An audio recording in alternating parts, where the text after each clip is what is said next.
Good morning. I'd like to call this work session of the Southampton Town Board to order on this 13th day of August, 2020. Please rise and join me for the Pledge of Allegiance.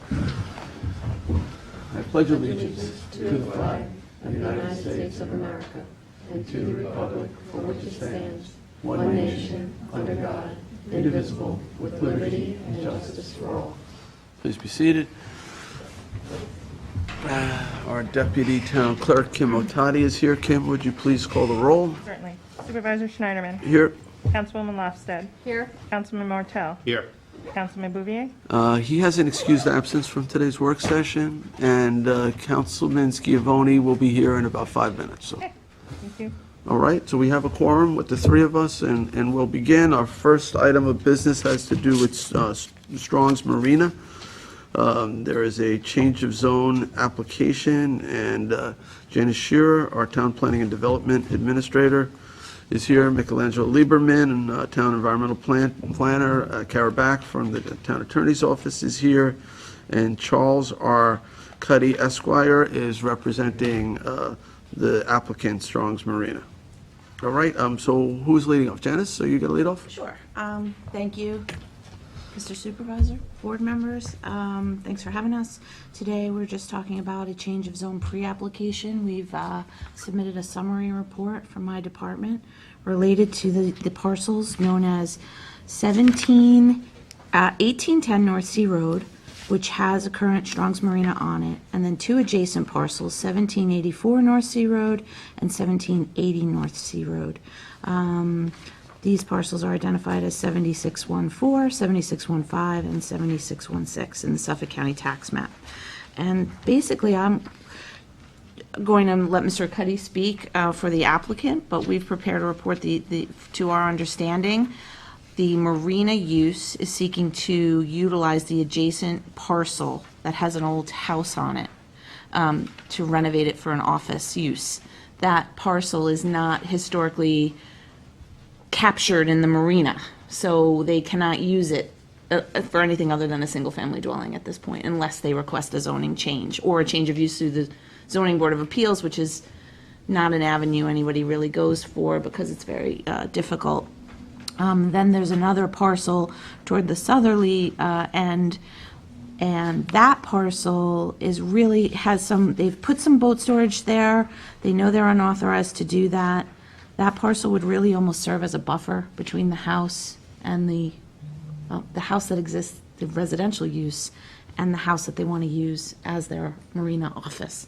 But I'll let Mr. Cuddy speak about that. Our report kind of goes through your policies that have been adopted in the Coastal Resources and Water Protection Plan related to marina uses, our goals of protecting these types of uses and encouraging them to continue while still being considerate to the surrounding neighborhoods.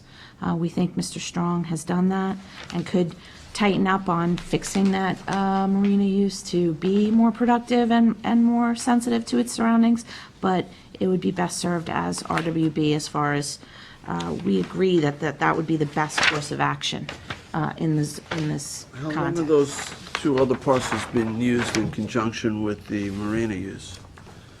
Well, I think that would be better answered. Okay, then hold off on that. So Yeah. is this, the marina, the main parcel, the large parcel, that's already RWB? Nope, that's R40, and if you recall, in 2018, the board changed, it was a pre-existing non-conforming use, so it was a marina in an R40 zone, and that was X. And then we started to treat You them made though it as P and said, this is actually a Permitted, right. permitted use, so it's not non-conforming. It is a permitted use. Now, are they asking for RWB on all three? Yes, because they can't, the minimum lot size is 40,000 square feet in RWB, so it makes sense to merge all three of those lots. Would that allow for an intensification of use? Not The RWB? particularly. I mean, the RWB, what it would do is eliminate two potential residential undersized parcels from being, you could put you could keep the house, expand it, I guess, and put another house at 1780 North Sea Road as a single parcel. In this case, it would combine all three parcels, merge them, create them to be RWB, and now you will have transition yards. But RWB has, the use table allows for lots of things, right? Restaurants, hotels, and Well, I mean, you're really constrained. I don't see a, So you doesn't this know, open the possibility for lots of other types of things to happen on this property? potentially. I mean, I couldn't say that it, Is you there know. another way to get there? So, Well, we I mean, tried that with making the permitted P, but it doesn't help them with using that lot with the house on it for their, for their, Are we going to start to business. see a proliferation where all of these marinas that are in residential neighborhoods now would like to then become RWB? Rather most than of them already are. There I think are most of them are not. pre-existing ones. Well, we did an analysis. How many were there, remember, Mike? I think there's around 16 marinas that we changed from an X to a P. It doesn't necessarily mean that they would want to transition to an RWP. This really was kind of a unique situation because they had adjacent properties without the CEO of a marina. So Right. they couldn't pull that X2P, as well as, Yeah, we kind of narrowly did that. It had to be a pre-existing marina, and we wanted to stop treating them like we wanted them to go away. We Correct. wanted to treat them like we wanted them to stay. And so Yes. we said it's permitted, a pre-existing marina in a neighborhood, and I thought that was sort of a solution to the problem. well, it was. There was 3 solutions recommended in the Coastal Resources and Water Protection Plan. Will the clerk note that Councilman Scavone is present? So there were 3 solutions noted in Coastal Resource Water Protection Plan. One was the X to the P, which we did. However, it didn't exactly solve the problem at this location. The other was zoning these sites to RWB, which was specifically recommended in Coastal Resource Water Protection Plan for 1810. Yeah, for this site was in the coastal plan to rezone it. We did the other one, making it R40 permitted, but the recommendation in that plan was to rezone this Is site. there such thing as the legal question, Kara? Can you do a conditional rezoning so that it could be, let's say, RWB, but it wouldn't allow them to convert it to a restaurant or hotel or something like that, which might be, it might be a larger issue for the neighboring community? Those, I will let you answer that. I'm gonna have to look into that. Or, well, it could be done through covenants and things like that. Right. Also, though, the conversion of any marina use to another use would require review and approval, so Yeah. that's not necessarily guaranteed. I mean, Because restaurants and bars are permitted under the use table. Correct. Yes. And I do think it's important that we support our local businesses. And this is a pre-existing marina and ought to be allowed to run without fear that the town, is trying to shut them down. But I am a little bit concerned about being neighborly, too. You have 2 lots that would then become part of this marina. And I know that one of the neighbors, is the neighbor here? Was the neighbor noticed about this? We were not notified of that. All right, so that, the neighbor has raised concerns through the past about heavy equipment and noise and, cranes and, big, I guess the lot next to his is being used as boat storage, but, marinas typically, there are, repairs on boats being done, fiberglass work being done. It can be tough on the neighbor, and I do see there's some maybe limited buffer that's being proposed, but I'd be concerned about the closest lot and how that was used, whether that can be an effective buffer from the residential property. Because I think the town board, have to find these balances. How do we support our local businesses, and how do we protect the quiet enjoyment of the neighbors? And I When you think have that's a gonna be the residential- challenge here. Yeah, when you have residential abutting, or a commercial zone abutting a residential zone, there's a 50, what we call transition yard, so that nothing can be in that 50-foot transition yard, so as a Right. protective measure But when there's to zone to limit the zone. uses on lot number 23 to those, Lot that are less intensive on the neighbor.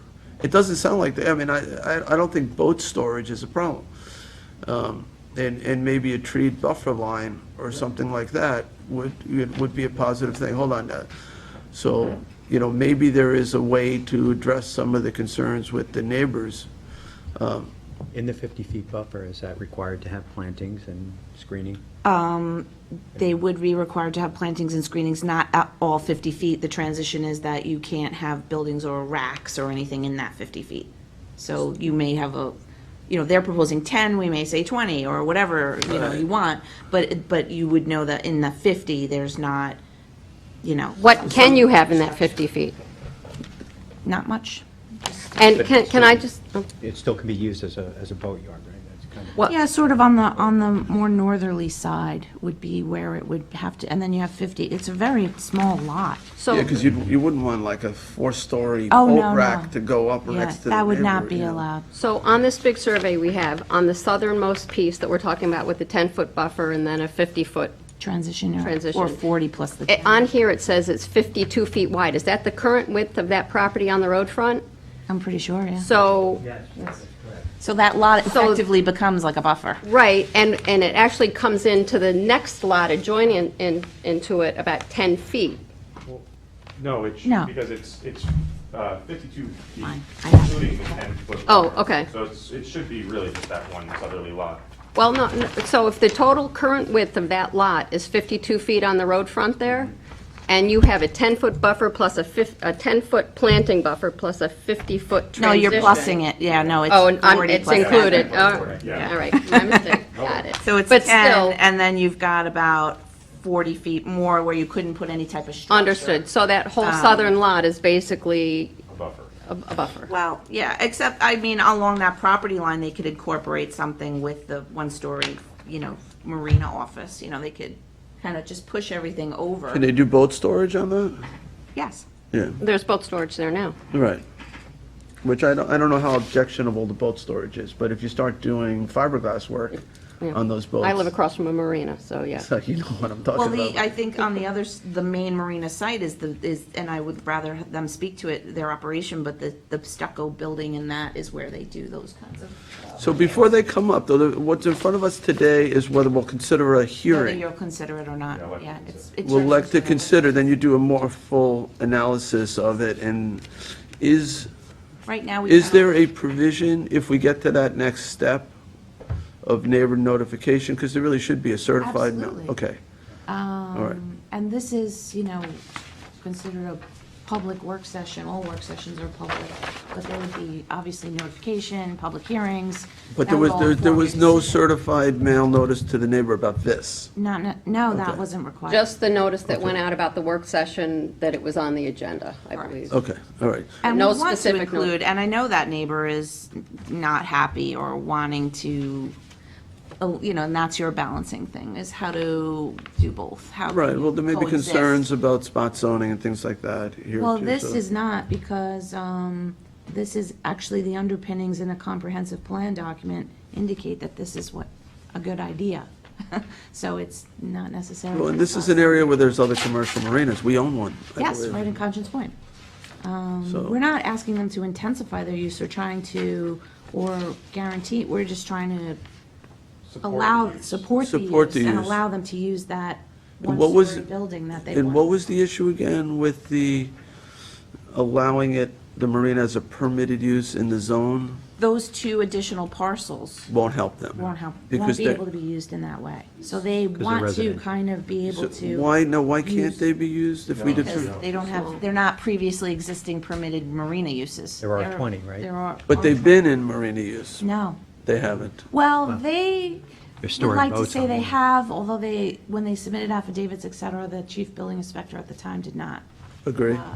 So they did not get a. So they've been in residential use. They're just residential, Even though there's boats on them. even though they historically may have been used in that So way. would another way, no, it's not going to work. I was going to say is to go to the zoning We board. kind of went around and around with this, like how do you accomplish this? Yeah, so And the this problem with really the, is the only- I think asking the zoning board to give a variance for the use, I guess, would be a use variance, and that is, the test is extremely difficult.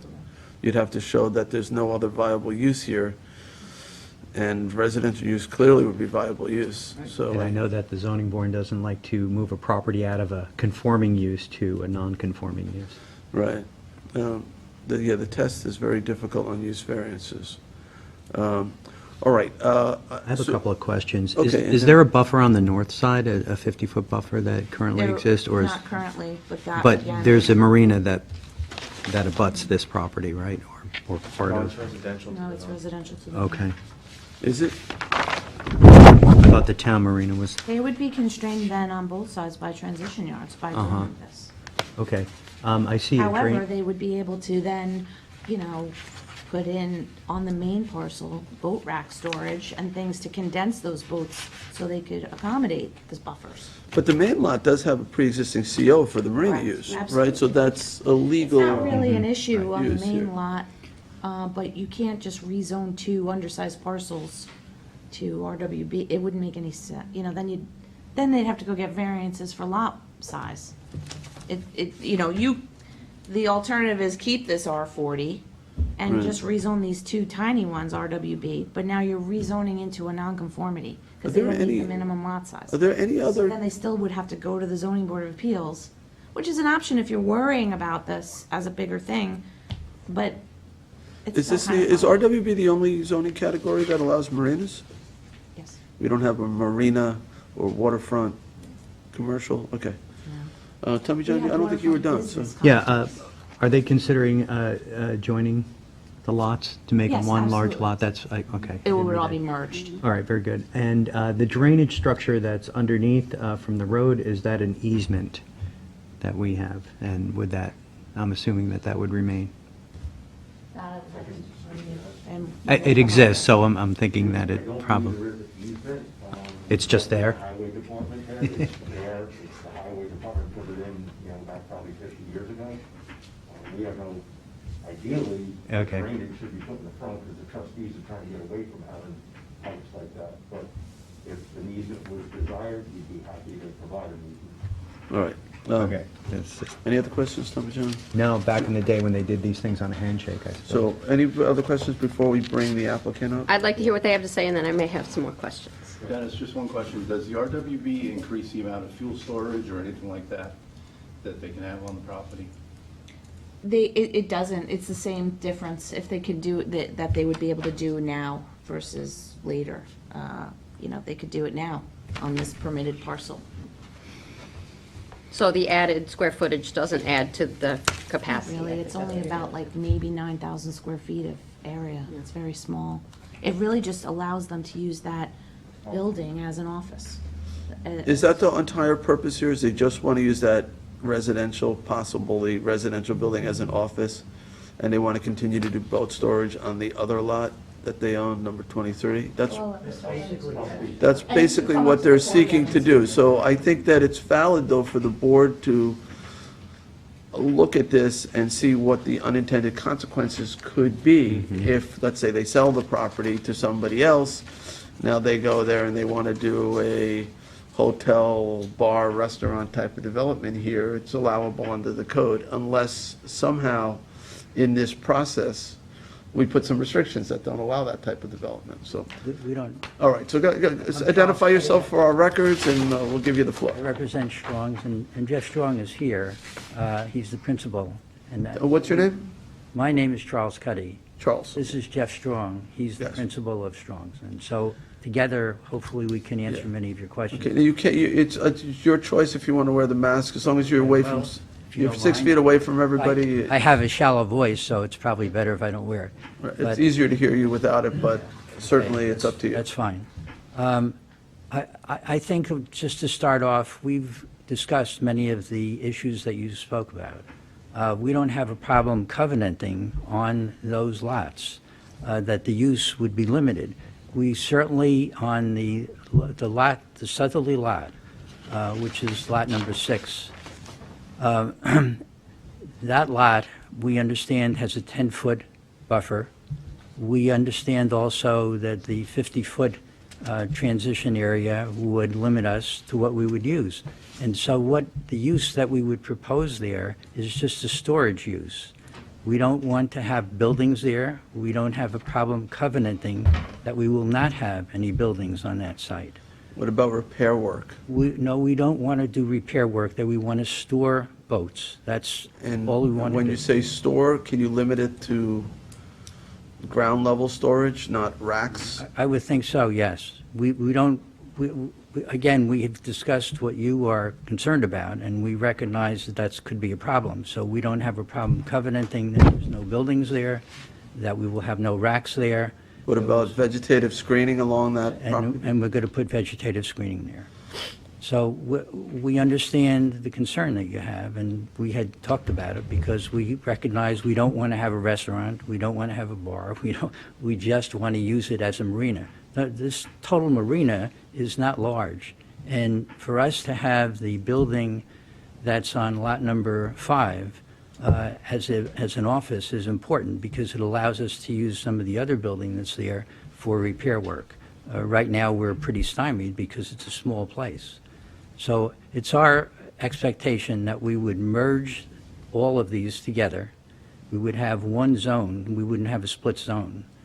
And that's why the RWB seemed appropriate to do. That is to ask the town to adopt this as an RWB site.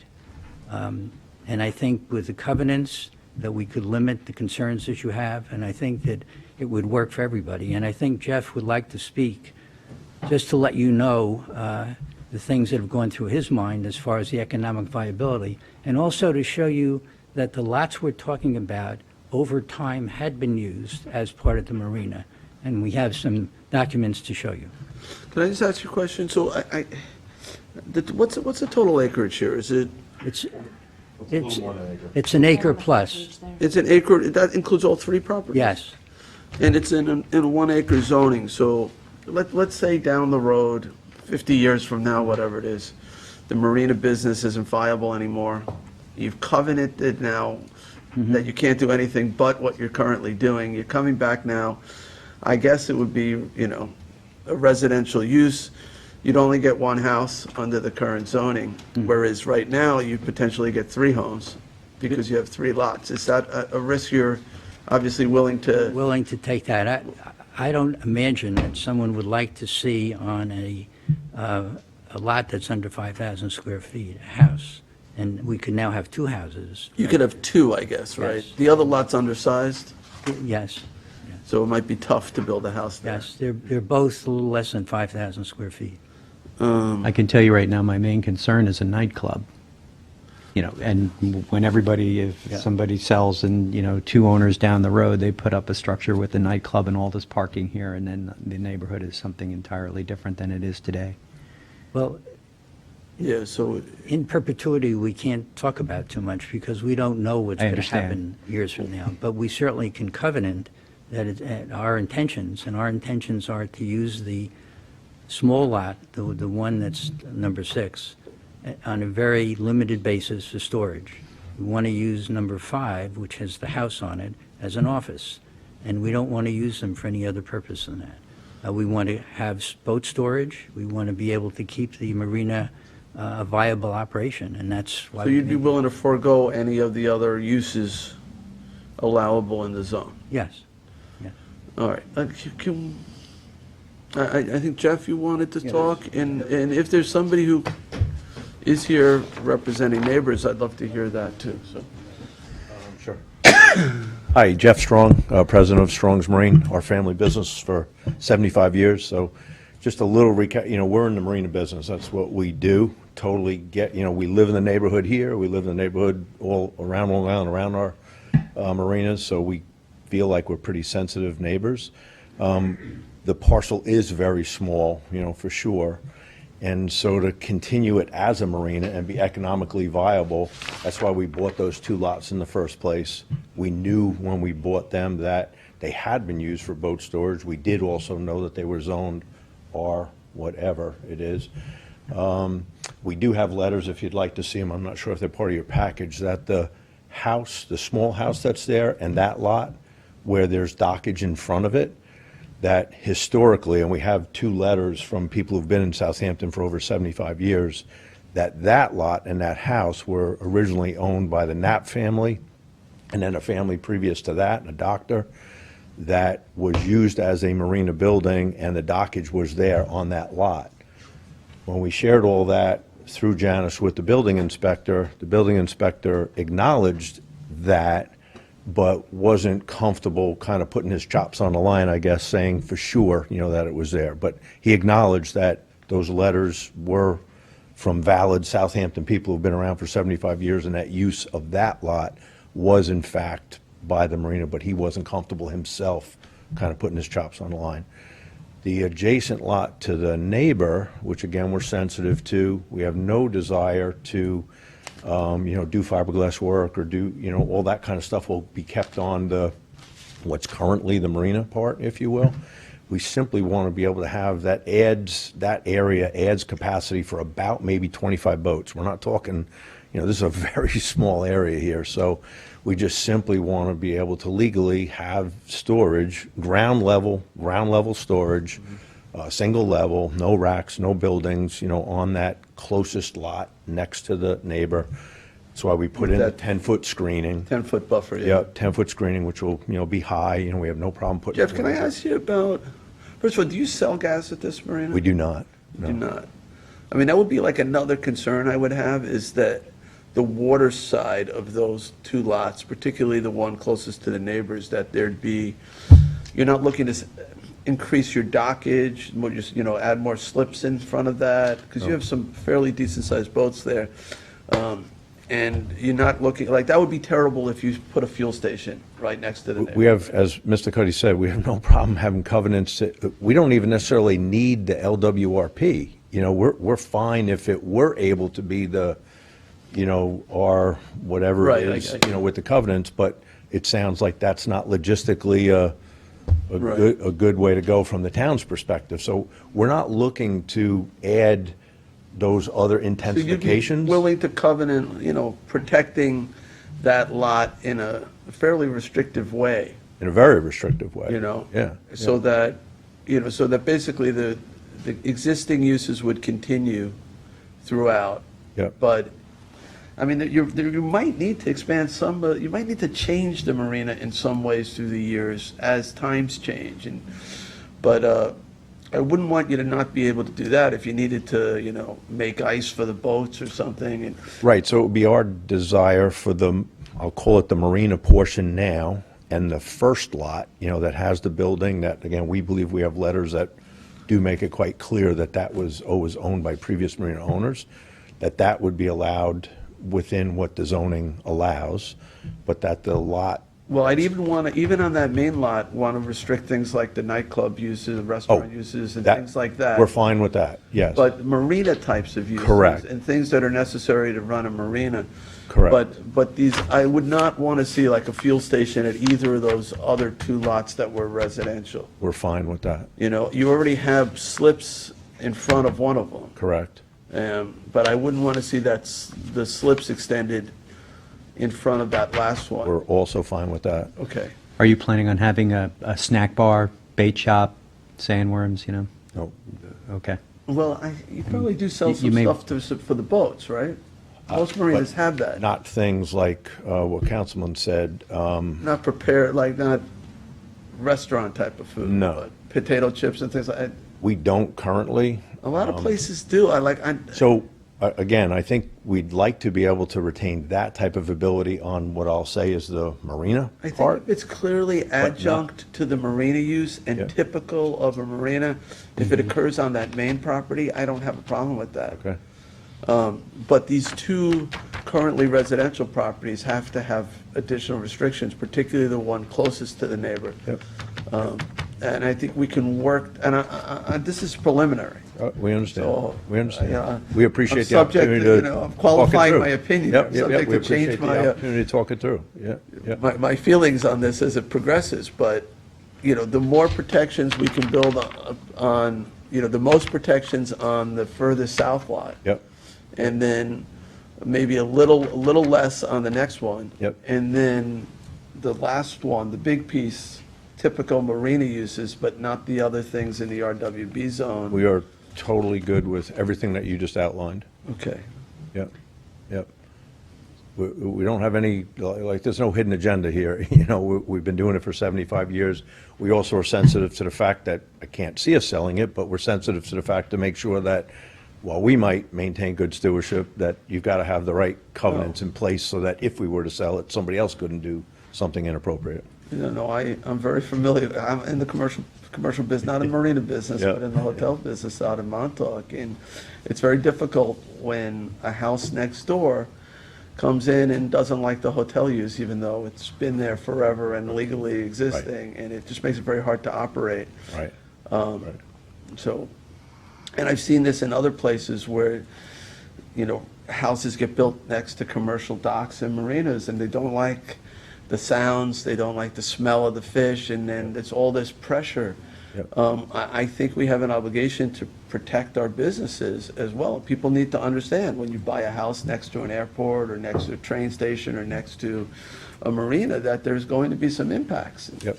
One thing that I would add, that neighbor isn't here because, like you say, this is just kind of a work session thing, and I'm sure they will be at the public hearing, but back early on, I don't know, it was maybe 3 years ago, when the neighbors started to become concerned about what we were doing there, we did have a forklift stored there when it wasn't in Exactly. use. It was brought to our attention. We moved it within 48 hours. There's not been any equipment there stored there since, other than a boat trailer, if you call that, you know, equipment. So again, we have, that's even another restriction that we're fine with. We're trying to be sensitive there. We think having 25 boats or so at ground level on boat storage with appropriate high 10-foot buffer. Yeah, that's kind of just like a winter storage, right? That's right. You're not constantly going there and grabbing boats Nope, and no. putting them in the water, because that No. could be a problem too, because those trucks, when they back up, make a lot of, Yeah. that yeah, no, beeping. it's just winter storage. It's just winter storage. Right, All right. Well, and just to clarify, so we would like to be able to use that, like for, when it does get busy, employees to be able to park their cars, which to us is essentially like the same kind of thing. Okay. Employee parking. Yep. But that's not constantly coming and going. No, I mean, they come at 8 o'clock and they leave at 4:30 or 5. And that could be as far from the neighbors as could be cited, right? Again, with this 10-foot buffer, I mean, it's going to be high, you know, you're not going to You're not gonna even see it, but, right. Now, where would, you're not proposing a curb cut in that section, right? So they would enter where would they enter? There is a gate in the fence, you know, there's Oh, a fence there now. There is a driveway now, There's a okay. gate there now. But it's as far from the neighbor as it could It be on is. that property. yeah. Correct, correct. Do you plan on having slips over there? I see that you have slips in front of one of the residential Yeah, no, parcels. Supervisor Schneiderman said, you know, that he has concern that we would not, you know, expand slips down there, and I Okay. agreed that we would be willing to document that, state that, covenant that, whatever is the proper things that would make you happy. Okay. I have a quick question. Yeah, go ahead. Perhaps for Kara, or Jim, since he just arrived. So somebody had said earlier, the covenants, that they don't move with the property in the future with sales, or they Yes, do? They do. Okay, yes. so. They run with the land. Okay, Yep. They're perfect. deeded, so Yep. they're not so easy to get rid of. So if later on somebody wants to now do a residential property here, we'd have to lift these covenants to do that. Part of the whole desire of doing this, we understand that we're giving up the ability to build at least 2 houses. And if we were just in it for financial gain, quite frankly, I wouldn't be here. We'd be way ahead, just build the two houses and keep some slips in front of the 2 houses and call it a day. But that's not our desire. We don't think it's good for the town, or the best thing for the town. We don't think it's the Right, best you're thing. locking yourselves in to Yeah. the marina use. Correct. Oh. Which quite frankly, lessens the value. It doesn't, you know, Yeah. improve the value for us. But helps your business. Helps our business and helps us be able to maintain it as a marina, correct? Yeah, some of these non-conforming uses, I've never really liked it. I see it all over the place where businesses that we don't want to go away are zoned as if we don't want them there. I think this is something that we really have to look at carefully and, you know, treat these businesses like we welcome you, Yep, you know? yep. This But at could- the same time, be sensitive to the neighbor, and we feel like everything that we're willing to put forth is hopefully construed that way. Yeah, yeah. All right. Rick, did you have any questions at this juncture? Just one question. I know some of your other locations on the North Shore and all, you do weddings and parties, you put up tents, you have entertainment. Is that something you have? So, thanks for asking that question. We have so in Southold Town, and this kind of goes to Supervisor, one of his questions earlier, in Southold Town, they have 2 different levels of marina zoning. They have Marina 1 and Marina 2. So Marina 1 is less intense, Marina 2, may have them backwards. Yeah, Marina 1's less intense, Marina 2 is more intense. So one of our facilities called Strong's Water Club, now again, in comparison, this is all 3 units combined, an acre facility. That is a 9.5 acre facility with 2.5 acres of grass, and it is zoned the most intense usage that's available. So I think in the last 7 years, we've had 4 weddings there, just to put it, in context. And all within zoning, all within, we have the town come down, we've got decibel meters so that the noise is all within town code and so on and so forth. So, but that's a whole different situation, but thank you for, Well, you're not looking to do those type of not looking things. for any of that. And I think one of you asked earlier, again, we'd totally be willing to covenant, we don't want nightclubs, we don't want restaurants, we don't want, this is, like I say, there's no hidden agenda, so we're, How about motels or condos? don't have any desire for that either. No. Janice says that, and I'm not suggesting we go this route, but that is something to think about, whether, rather than making all these little neighborhood marinas permitted, and just to create a new type of marina zoning that's more of a residential marina, and place that on some of these so that we get, past this. So You'd have essentially, to think about it, right? If I could just We actually jump sat in down on with that. Jeff and talked about this long ago when we were first talking, not about this site, but just to get marina industry input when we were doing the water protection plan. And he did bring us that to our attention, that they have different levels. It is in a South potential Holden, approach. And that is a It's possibility. a recommendation also. We have those 3 recommendations: transition to RWB, X to a B, and the third one is create a new marina district. Yeah, so just we have have that to in do our that. plan. and- Yeah, sort of residential marina, which wouldn't allow all those other RWB uses. If you were to look at Southold towns, and I'm not a legal expert, but just because we have 3 marinas there, we deal with it fairly often.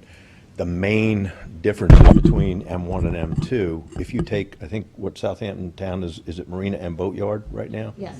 So if you take what you have as Marina and Boatyard now, that essentially in Southold town is Marina 1, is So- Marina and Boatyard, and then Marina 2 zoning is much more industrial. Right. That allows only the possibility, you still have to go through planning board and everything else, of a restaurant or, other more. So, hold on one second. So, Jeff, let's say we hypothetically had this new category. Instead of going RWB, we could put this other category, and he would not then have to file all these covenants. It could almost be like an overlay that would still allow the residential zoning beneath it if they didn't want to go the route of the neighborhood marina.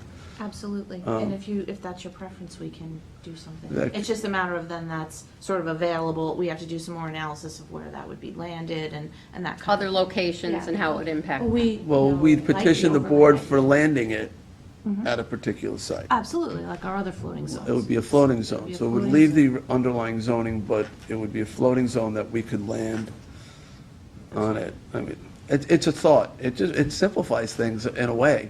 We're not asking for anything more than that. We just also would like it not to take another 3 years, if possible, in all due respect. Right. Exactly, and this type of thing could take a couple of years, I understand. to do the analysis, and it might could. not. I mean, we did it, we Probably created, would, we though. created a floating zone for assisted living facilities. That took about 6 to 8 months to Yeah, do, about a year. about a year, so.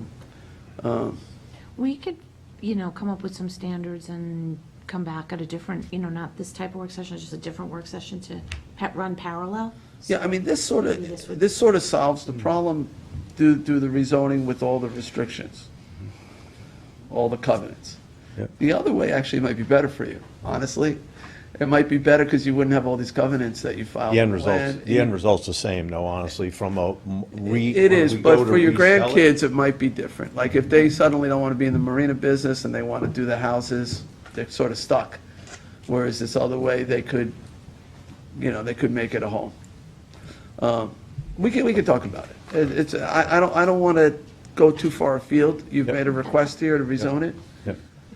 Sometimes there's different ways to do it that have less, unintended consequences. We're open to getting there anyway. Again, our request would just be that, we've been into this for almost 3 years already. Yeah. And all we're trying to do is add literally the ability to store about 25 boats at ground level. That's at the Yeah. end of all of it. That's really all we're And use the house. trying to, and use Use that. the houses and Yes. offices. All right, Jeff, do I have, do you want to speak? Are you with the neighbors?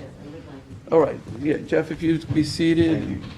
Sheila. Ma'am, if you could just identify I'm a yourself. resident, my name is Sheila Comparetto. I'm a resident of North Sea and a member of the North Sea CAC. The North Sea CAC was not told about the hearing until last night, so I'm sure we would have had more people here. One of the things that I'm really concerned about is that with all the talk of the business end of the marina, no one has brought up the environment. North Sea Creek, or LY Creek, is an important part of the watershed going into Little Peconic and Big Peconic. I submitted to Janet Chair a letter from the New York State Conservation Department stating the importance of LY Creek in the overall water quality of Little Peconic and Big Peconic.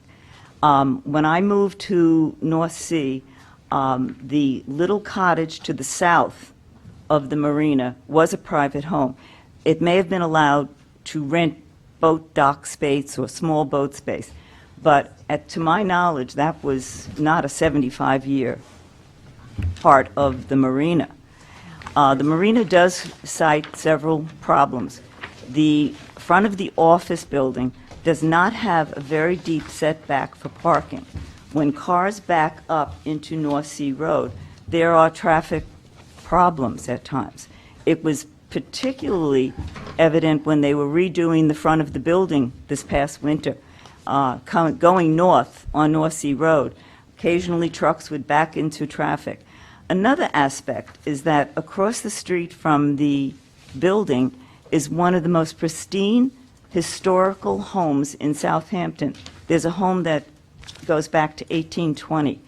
I don't think that that home should look at a 4-story boat storage stacking unit, for winter storage or anything of that sort, or large pieces of equipment.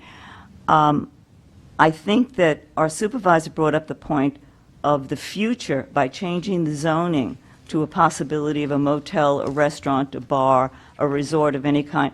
Maybe this board is very cognizant of the importance of zoning, but 50 years down the road, when the Strong family may not own that marina, will the covenants in place be able to prevent a resort? I worry about that, and I'm sure that most of the people in North Sea would be concerned about it with the change of zoning. And I thank the board for bringing that aspect up, that the covenants that would be in place would have to be so intensely restrictive that another type of change. I respect the fact that Mr. Strong wants to operate a business, and I understand the profitability aspect. But I really believe that whatever happens, our environment has to be taken into concern. I have kayaked up to that end of Alewife Creek, and at times it is so brackish that I can't get the kayak out of there fast enough. So it's not exactly pristine water quality. We have 2 shellfish hatcheries that are working so hard to keep North Sea Harbor and Little Peconic pristine. But by allowing expansion, possibly the Strongs may want to buy the next home to the north and expand a little bit more. It just has to be addressed in a very clear way that our environment and the residents of North Sea and their peaceful life is established. Thank you. So thank you. I appreciate that. All right. It should be noted that this is an important alewife run. I believe it's the strongest alewife run in the Peconic Bay system each springtime, and we are doing a culvert job. We're redoing the culvert under Noyak Road to the south of this. Go ahead, Jeff. So the Alewives were very, important, and, I've been on virtually every shellfish advisory council on Peconic Bay, so we're very, very big advocates for clean water and such. So back about 5 years ago, we met with the Southampton Town, Highway Department superintendent, and that pipe that, Tommy John, you asked about, which is not something that the trustees want, but it's been there for, I don't know, if I was to guess, 50 years or whatever. So that is creating a problem, exactly as this neighbor alluded to or spoke to. that silt is coming in that area, which is not a good thing. So with the highway department's help, they helped us get a permit to do maintenance dredging there. We paid for everything, but he helped facilitate the permit because it's their pipe that's causing the problem. We offered to pay for the maintenance dredging because it got so silted in that it was having a negative effect on the Alewives, and the current flow there. And it's due to be done again, and we're still willing to pay, to do it again. So we're very much in tune with an agreement with what you're saying. But at some stage of the game, and again, we'd be willing to help, that way too, drainage should really be put along the road, much like you guys are trying to clean up Noyak, off of Noyak Road. That pipe should really be eliminated. Proper drainage should be put in front there, which might come onto the edge of our property or something. Again, we're willing to help in any way, but we totally agree with what the neighbor's saying. In general, it's not a good idea to take road runoff and let it go directly into the tidal waters there. Exactly. At minimum, you should have some filtration media so that the hydrocarbons and things like that from the road runoff get pulled out. Right. And, we've been doing a fair amount of water quality projects. That This certainly could be a place where we did something different. Yep. Where we eliminated that and Yep. at least have it to percolate into the groundwater table. You have a layer of sand that it's Right. going to go through that's going to remove contaminants. Yep. It definitely is there is a definite better way to handle road runoff. than Yeah, we fully agree, and again, we're willing to these help be a things part of were- that solution. These things were built before we had, I think, this broader understanding. Yep. And the idea was basically you have a 2-inch rainfall, the roads are flooding, we need to get that water off the road as quick as possible. Yep. And they basically were designed to get the water off the road as quick as possible. Yep.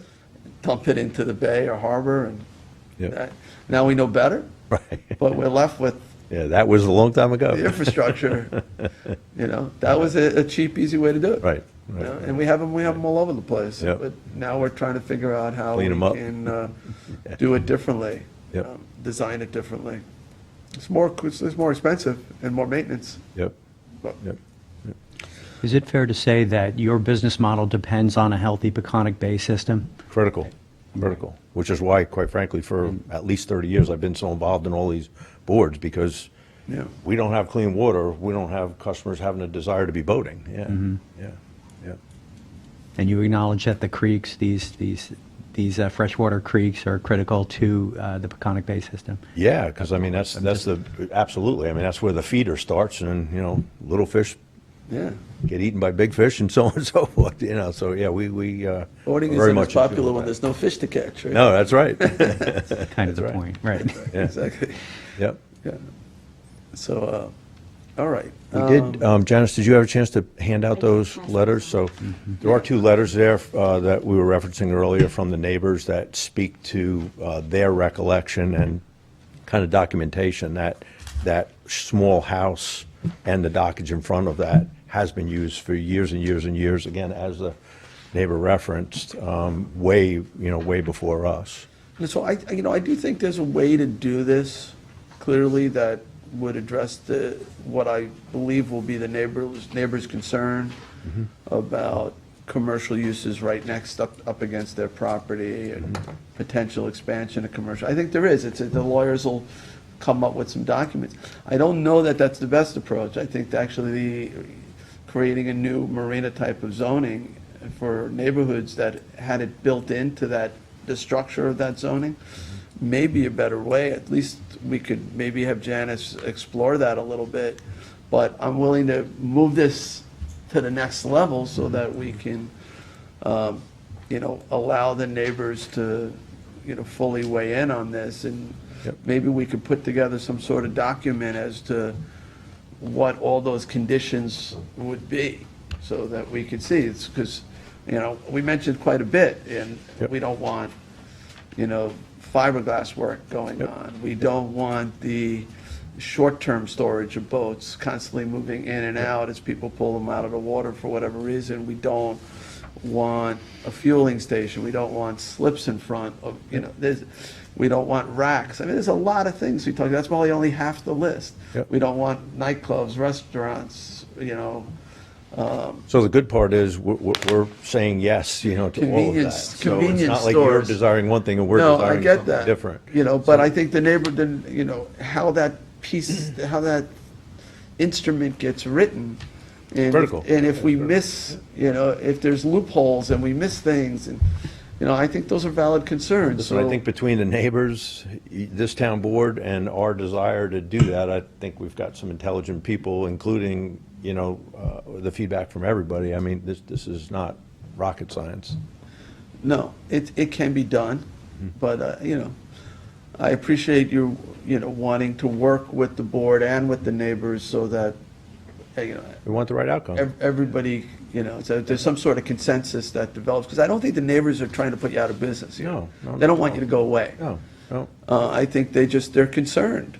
They're concerned about, like you mentioned, the skid steer or whatever it Yep, was, Yep, large forklift. Yep. you know.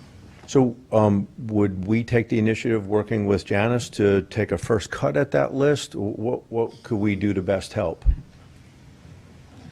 Well, if we elect to consider the zone change, we'd put it on for what, like a month from now or something, or, yeah, you'd have to do a report, We right? did a report. Report's already There's a done. report. We could amend it to add this discussion, so we would amend it. We do, try to do a pre-report, so you kind of have a sense of what you're looking at. We'll amend the report, then we would bring it back, and you would vote whether or not you want to consider that zone change. In between that time, It we becomes though a could come condi- back with this M1 type of overlay thing, and you can say, well, we'd rather do this, Well, or you could elect to consider. Maybe this is a question for Jim. So the sort of the two approaches here, one is largely what I would call conditional rezoning, which I'm not sure how well those hold up in the courts. Basically, we're giving you a zoning category, but we're conditioning it on one use that's allowed in that zoning category, and limits even within that one use, right? Versus creating a new zoning category that's sort of designed for what they're doing. Sort of a neighborhood marina that we could land on it. Might still be some covenants on portions of it. Yeah. I've been involved in many change of zones where there's been a whole litany of conditions, so I'm comfortable with that if the board would want to move ahead that way. Seems like the applicant is, time seems to be somewhat of a concern. But I certainly understand what you're saying, Mr. Supervisor, about creating a zoning that would address basically the type of use that the board would be looking for, as well as the applicant here too. So you could do it either way. I just, I don't know if, a lot of times when people don't have the zoning, they can't get the financing to do things they want to do on whatever, it's a marina or a business use or Right. whatever, when they're non-conforming uses, they run up against it. So I've had that personal experience. So I understand, time can be a factor at times, so. But either way, I'm confident I could work. We could sort of parallel track it, right? So let's just do it parallel, and you can Sure. make that decision. And just to Sheila's point about the environmental stuff, is there any way that we can add some environmental enhancements? Sure. In the buffer, if a rain garden, or, I I don't think know. that would be, I was something. thinking, I'll bring this down to engineering and see what their solutions are for this pipe, and maybe we can. The lowest hanging fruit is that pipe. But we're, again, willing to be open to other things too, but just having been involved in so many of these things, if you were to be with the trustees, they'd be like, get rid of that pipe, let's somehow control that. The other little mitigating things that you might do might have this little bit of effect, but that pipe would have a large effect. And I'm So not you're the willing, expert, but. yeah, but we that's can make my- that part of this as another condition. Sure, we can. If you did a rain garden, though, you're gonna lose a certain amount of that parking area or storage area. I'm not stuck on a rain garden, just something No, to no, address it's- the It would environmental be like a concerns of the sediment community. forebay or some kind of thing where the water drops in, out of the runoff is captured. Are there any Way.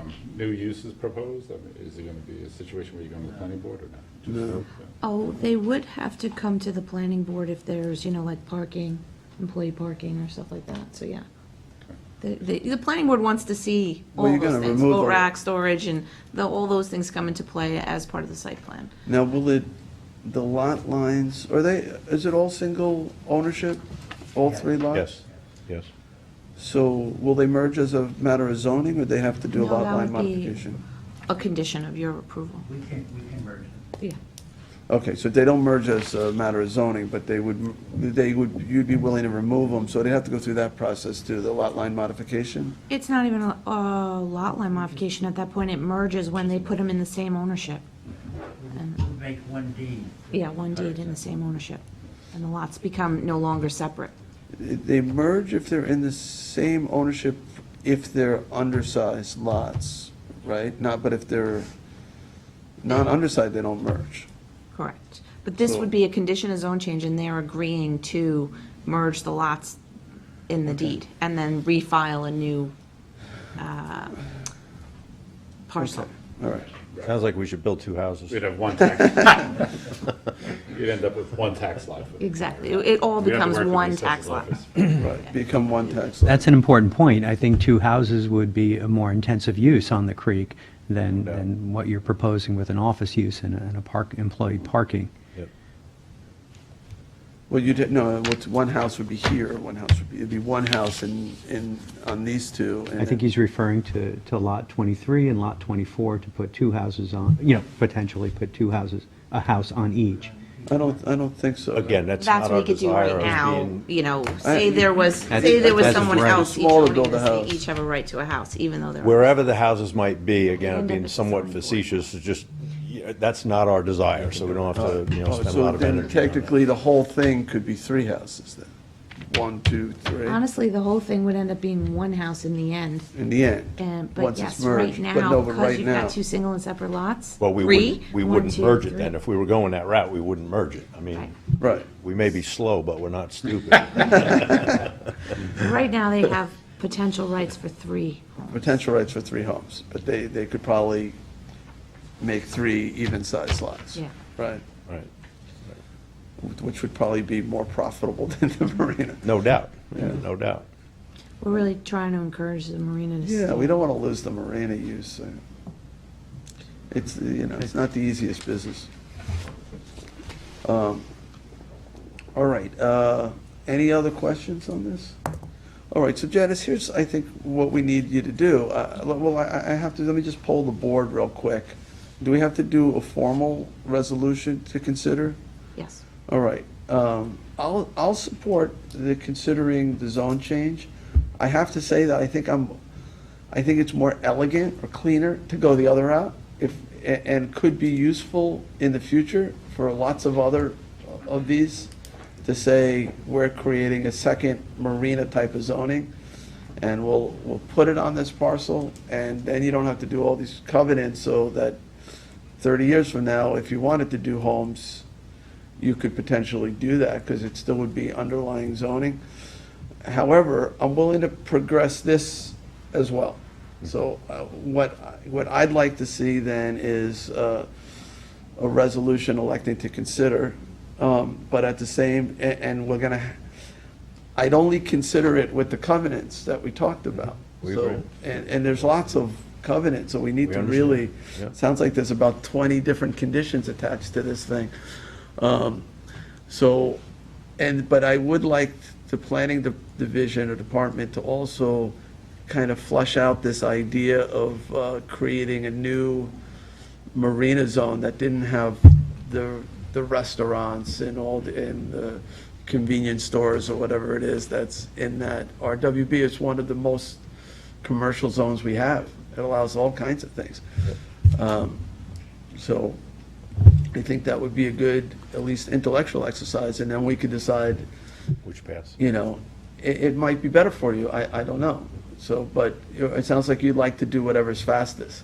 Right, I think for us, the end result is probably going to be the same, but I could see the benefit for the town, in having an M1 or whatever you wound up, call it zoning, that made it easier to be applicable for other Right. facilities that might be. Because the like others are ours. likely to come to us and say, you did it for Strong's, Yep. do it for us. And I got to come up with a whole new list of, Yep. well, and it gets a little silly that Yep. each time we do it, we have these, Yep, 40-page covenant lists. understand. Um, Yep. So it would be a new marina zone, just like allowing a boatyard marina and those ancillary uses, but not all the intensive uses like Yeah, with- fuel. with buffers, um, no like, fuel. well, any RWB type, Yeah. tourist attractions. those things would be out, and we can discuss that. And we'll bring that forward just as a, kind of just to see if we're on the right track, and all the analysis and stuff will get Yeah. going, but we'll do that. With adequate buffers for residential properties and things like that. And we'll take a look at what other municipalities have as well. Yeah, I think Southold has a nice model in that way. All right, so let me start down at my Yeah, left. let's move forward with a resolution, Fran. Let's keep it moving. Julie? I'd definitely like to see the list of covenants. I'm supportive. It feels like you want to work with the community, but I would like to see the covenants, let the community know, let them have a chance to weigh in on it, including the environmental portion. But as of right now, it seems to me that you're supportive, you want to work with the community and to help a local business that's not going to have a negative impact on the business. I'm willing to move forward. Tommy John?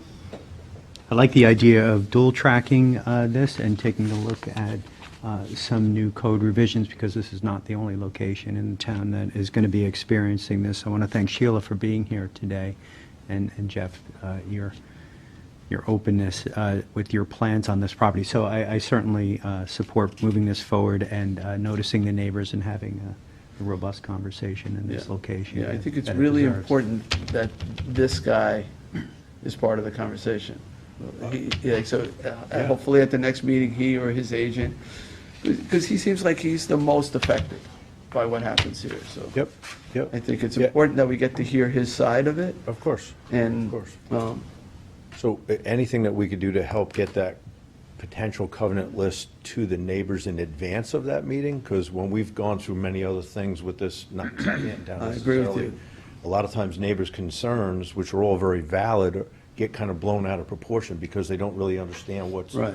being proposed. So I would just encourage that we could get that draft of that to the neighbors in advance. so yeah, that- maybe to the CAC. Agreed to the CAC as sooner rather than later. Yeah, so they could be Absolutely. well educated. If that group wanted to meet with me on an informal basis and have a version of this, I'd be very open to that, as well. So, yeah. Can I just ask one more question? The entrance to the office, is that going to be through that same dirt driveway, or is there a different entrance? Same dirt driveway? So, we're talking about on the separate building?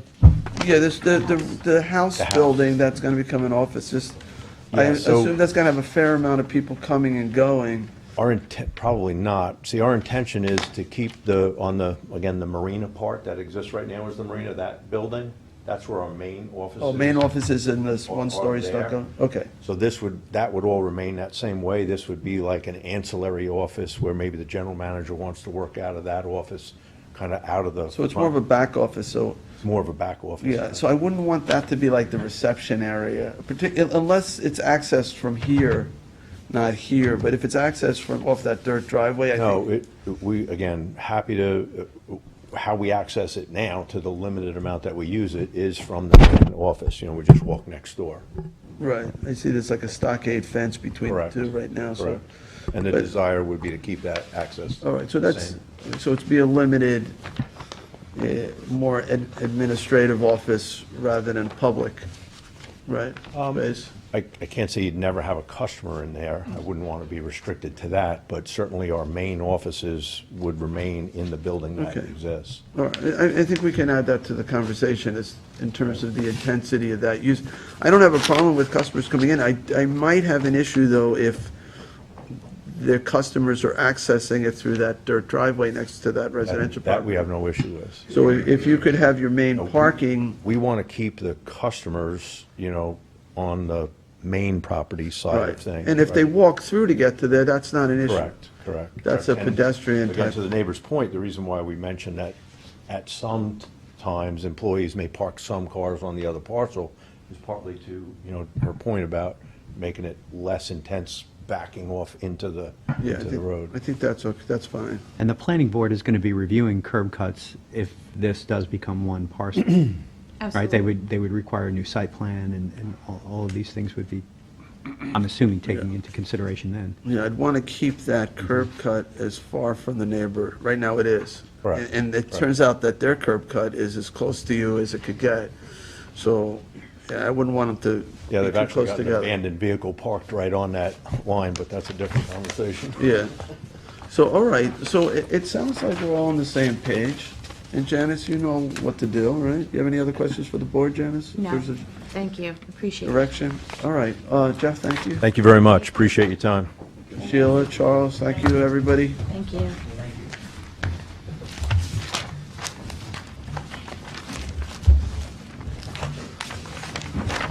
Ryan, you want to come up? Thanks again.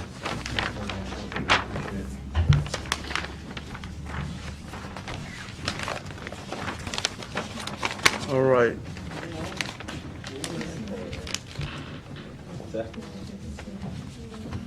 All right, so Ryan, thank you for being here this morning at our work session. We'd like to get updates on both the storm and COVID-19.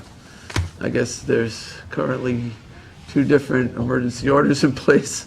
One for COVID that's been ongoing and one for the storm, which I guess that's now actually over my executive order on the storm that had dealt with the debris removal and the waiving of brush fees. But Isaias, I'm not sure. Isaias, We're gonna let Julie say it. tropical, She doesn't say it. tropical storm Isaias. Isaias. Isaias. There you go. Everything's V. We can forget about him soon. Have we finally got everybody's power back? I believe so. As of This is really ridiculous. It is. I'm sorry. It is. I mean, it was a bad storm, but it could have been far worse. oh But my goodness, But to yeah, have people still without power yeah.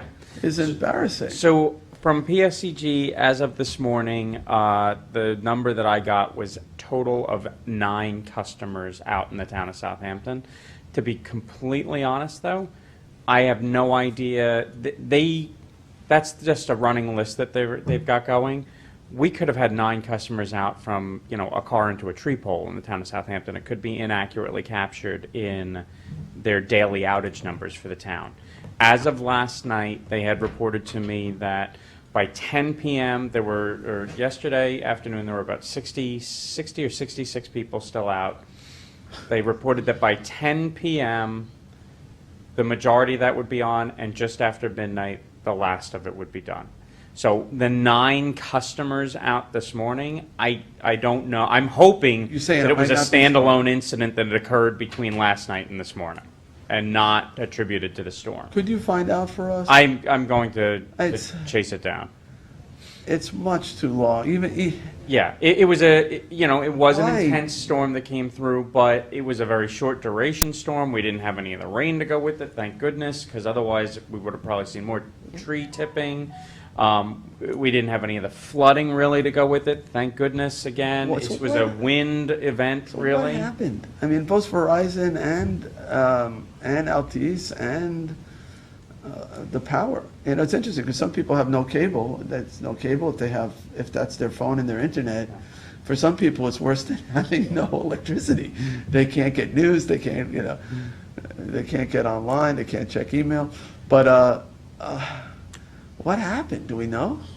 No, we don't know, other than a communications breakdown that occurred on the part of, whether it's PSCG, or I know PSCG has indicated that they had issues with I think, Verizon. But in wasn't terms of that early communications. on in the storm? Very early. Is Very early. Is this a failure? But it didn't seem like they were able to catch back up and recover from it at any point. Their outage management system, which was heavily redeveloped and redesigned post Sandy, fell short. The municipal fire and EMS call lines dropped, so we couldn't get a lot of the calls through to them in a timely manner. We had backups, I was on a call with PSE&G yeah. before the storm, and it sounded so good. They talked about how, they're anticipating power outages and high winds. The trees were going to be wet, and they were going to be very heavy, and it could bring some line. But they talked about how much money was spent in Hardening. Okay. hardening the infrastructure, how aggressive their tree trimming program was, and how many people they had lined up to respond to this storm. Line workers from all over the place were coming in. And they had you know, about if you were on 1,000 that, you may have been on that same call as I was. I left that call feeling like, okay, we're in good shape. This isn't gonna be like Superstorm Sandy. They're gonna get on it and it'll get fixed quick. And then we have like elderly couples without water for a week or almost a week, you know? And I have to say, I've called PSEG numerous times throughout this event, and they've been fairly responsive. They have been fairly responsive. They've got on things, you know, like Dune Road, as you know, with Oakland's, you know, when I said, look, our commercial marina doesn't have any power, you know, they got it done quick. That elderly couple, Yep. you know, they got there, and I'm trying to understand how it took so long to fix this problem. I'm sure lots of people are asking this question. I'm sure the governor's asking this question. Yes, yeah. The Public Service Commission, other supervisors are asking this question. Because had this been worse, are we any better than the old days? You know? Well, when don't you know. see the amount of, you know, havoc that what really amounted to the intense portion of it was really only about 45 minutes long. You know, when you think about it, that was when we got hit with that tornado warning out here. And it only lasted about 45 minutes. There was wind before and after, but not to the same intensity level. So when you think about what kind of havoc a 45-minute long storm could have on us, even with the work that they've done post Sandy in terms of tree trimming and you know, infrastructure hardening and such, it's a little bit scary or disappointing or whatever you want to phrase it as, that if were we to see an Irene or a Sandy again, would we be will. any better off today than we were then? And when you Or ask worse that off. question, It's hurricane you know, season, and we you will. don't know the answer, that's a scary thought. 'Cause We'll you always see want to be far worse than better this. as you go through, you know, what the lessons learned and the actions you take for mitigation strategies post-disaster. You want to be able to field the next one a little bit better. And I don't know that we did a heck of a lot better on this 45-minute long storm, all things considered. You know, again, we had maybe somewhere around 3,000 people at the high point, 3,000 customers, so it's more than 3,000 people. That's a household, so the number of people could be, you know, exponentially higher, out of power in the town of Southampton. And so based on our population figures, that's not a horrible number. I think the thing that's most disturbing is the amount of time that it took to get a lot of people back on. Ryan, how does that number compare to the west, the five We fared a westerns? lot better. Right. We so fared a lot better. Is it fair to? wait, I'm wondering. missing I'm wondering that. if Who fared better? resources. We did. In terms of the number of people that were down Okay, power, as the compared storm to- had More intense heavier west. impacts further west. The way it tracked was, you know, closer towards the But city. within the town of Southampton, the western portion The of western portion of the Southampton. town fared worse than the eastern Eastern portion. of the portion. town. I wasn't sure what you were Oh, asking. okay. You're right. Western Suffolk County, the five west end towns. I thought I said. And is it possible that resources were allocated there? And I'm just publicly wondering that. Well, I think that there could have been a couple of things done. One thing that I was having a conversation with County OEM yesterday about that could have been done different, which was a lesson that I thought we had learned post Sandy and had incorporated into some of the planning processes, was they could have embedded crews with each of the town's highway departments ahead of the storm. So that they were already ready to go the second that the winds died down to begin the make safe to clear processes. And that did not occur. So that lag in response, especially for the East End communities, the 5 eastern townships, it takes them a lot longer to mobilize assets to us to start to do any kind of work than it is for the West, where they have many more assets Didn't they have already some crews? located. Didn't they have crews stationed here? It didn't, not embedded with our highway department. No, maybe not, but I They did as of the next morning. As of the next morning, we had 2 crews assigned to work with highway, and then there were also advanced teams that were going and pre-assessing, you know, conditions at different locations. But the idea has been post-Sandy that if you can get those crews out into a secure location, so they're already partnered with DPW or highway, whatever the area happens to have, so that the second the winds die off or drop to a level where the crews can operate safely again, they can immediately go out together and start to cut and clear and render safe any lines that are commingled with trees or limbs. then that's the best way to go because it can happen a lot faster. I don't think that happened. They may have been somewhere nearby, but they weren't embedded with our highway at that point. So going forward, that would be something that we would try to ask for and ask the PSEG to provide to us ahead of a storm so that we have that already, rolling. Were they receptive to that? I think they are. They've honestly, and you've had great communications with them post-storm. I have as well. Any of the requests, they've tried to escalate things as they can. I've found for us that they've been very responsive. I think it helps that I had the cell phone number of their emergency manager. So when we couldn't get through on the fire and EMS line, I was in the basement of PD just texting and emailing and calling direct to him. So that probably was a good thing, but yeah, they've been very receptive to anything. They doubled our number of crews assigned to pair up with our highway as of the second day after the storm. So the first day we got 2 with some advanced teams. The second day we got 4 crews to go out with for make safe to clear operations. So I think they've been demonstrating adequate, efforts to try and help us with any of the requests that we have since. Just to Tommy John's point, I don't know that Western Suffolk got their power restored faster than Eastern Suffolk. They're still out. There's, they're still out, and I know my counterparts in Western Suffolk are furious, with how long it's taken to get people powered on. So I don't think they diverted Eastern crews to work west or anything like that. No. Oh, there's another one brewing as well. Yeah. The hurricane? So as of this morning, for example, Brookhaven, a bordering town for us, they still had 173 customers out as of this morning compared to our 9.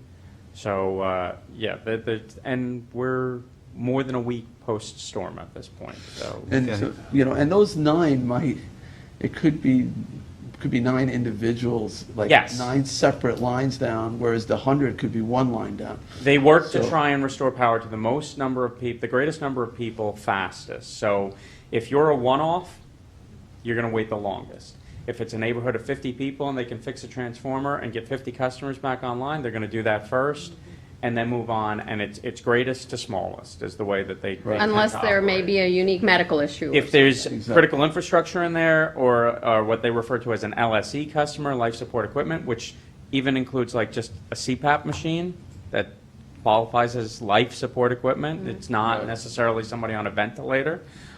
Yes, they try to prioritize that whenever possible. And they have certain obligations with Public Services Commission that they have to adhere to with regards to that. Yeah, one of the other things that I was a little disappointed in with the performance was outreach to our residents by the company following the storm. As of about 2 days ago when we spoke on this topic, we had somewhere in the neighborhood of 86 or 90 customers out. And the nearest possible location for any of those people to go to get water or ice, and many of the concerns we had along the way were customers on well.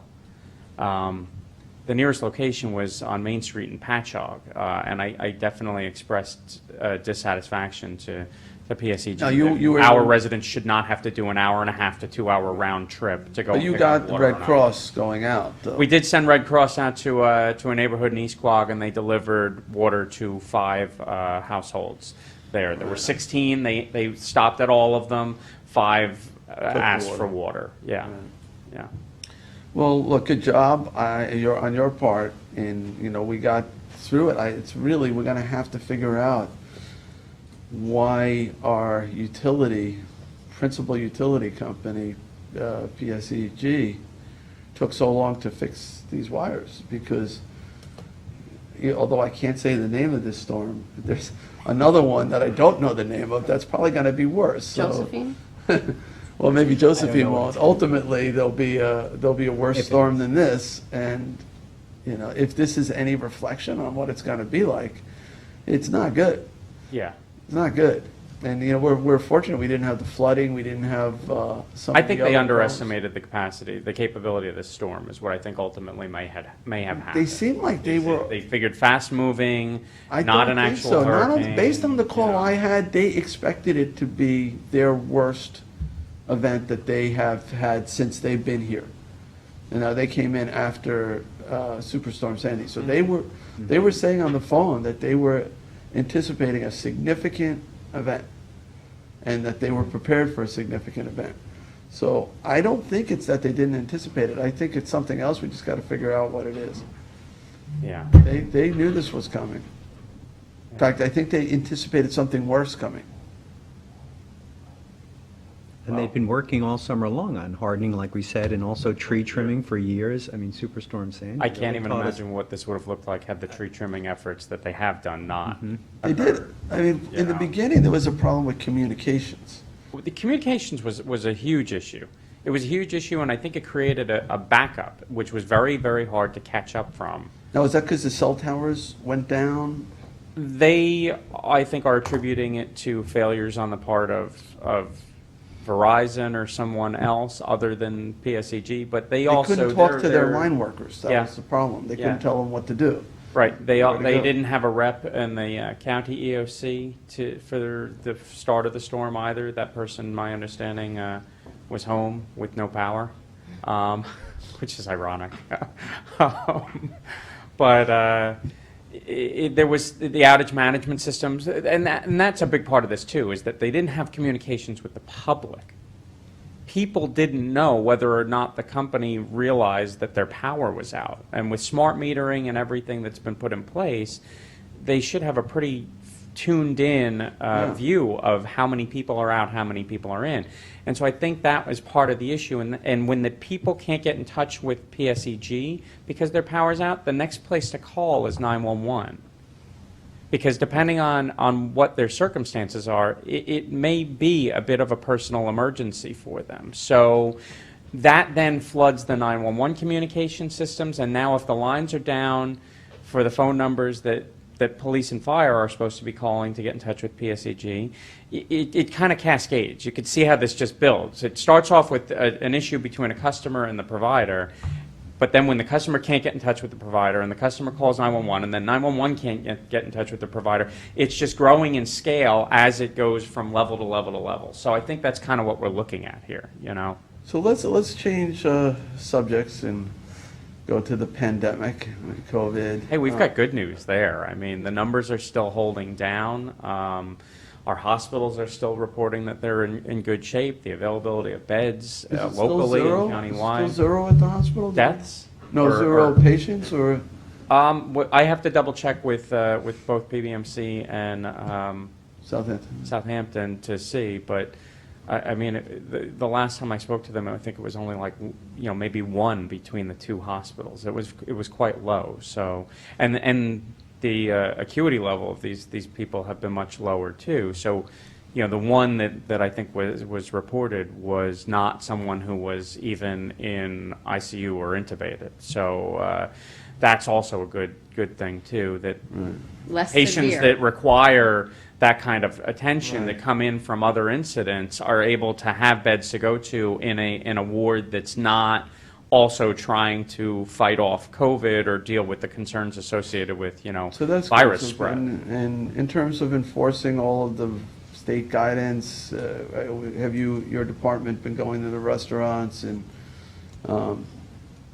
in some of the still prohibited businesses and Yes. kind of thing?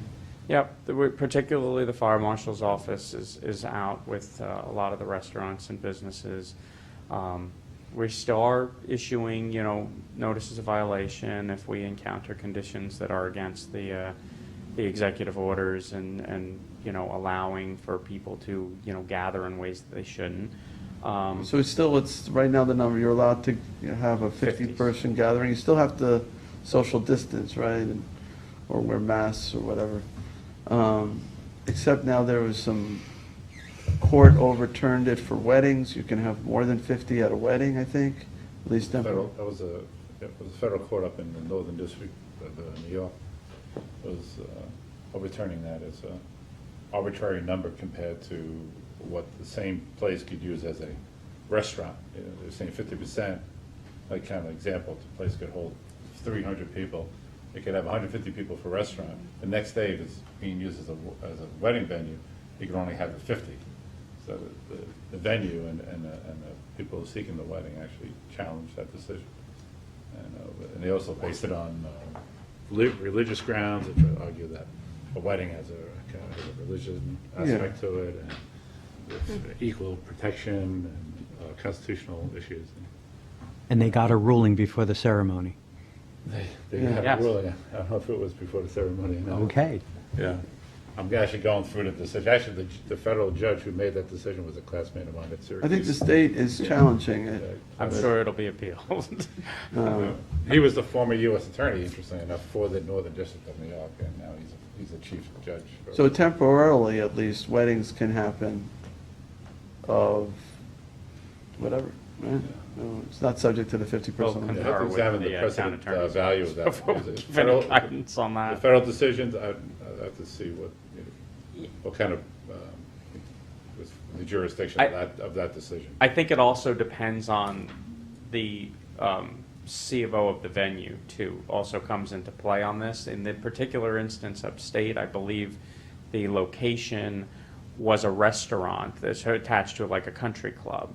And so the argument was that under the premise of being a restaurant, they would be restricted to 50% capacity, and their normal capacity would be something around 400 people, so 50% at 200.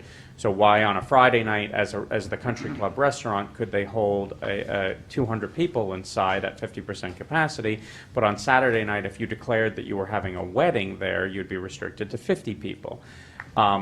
If it's not a restaurant and they're not dealing with 50% capacity reductions, I think we'd have to look at, there are other details we have to consider is basically what this boils down to. Now, any other, gyms are still not allowed. Correct, gyms, and then also, Listen, movie I'm theaters getting a and lot of, large theatrical venues. I'm getting communication from, like the gyms, really, it's been a long time that they haven't been able to operate. These are mom and pop businesses in many cases that are gonna go under if that doesn't change. I don't understand why they can't come up with some sort of I believe they have guidance. filed as well. Yeah, I mean, this could be precedent value for other types of uses. Yeah, I mean, a lot of them have taken to like I see like Soul Cycle, they do outdoor stuff and. A lot of people have reinvented themselves. So they can and bring sort of the demonstrated a lot of barbells outside, right? And do like a fitness class or something outside, that's all right, as long as it's 50 or less, but not indoors. Yeah, I see a lot of that, classes on the beach kind of thing. I'm looking at this, the judge ruled that they have a preliminary injunction from the state is adjoined from enforcing. It was Executive Order 202.45, the 50-person limit, so that was in place. That was, Judge Sotheby decided this on August 7th, so I'm not quite sure where the state is. Right. Ryan, I can't, we're gonna be entertaining the extension on the building permits. That's gonna come before you guys. But one of the other, I have a number of 5-day Yes. rules, the road ends. I've been continuing, I don't know what you guys want to do with that. For now, I'm continuing to do Continue. 5-day extensions so that the road ends are limited to parking for town residents.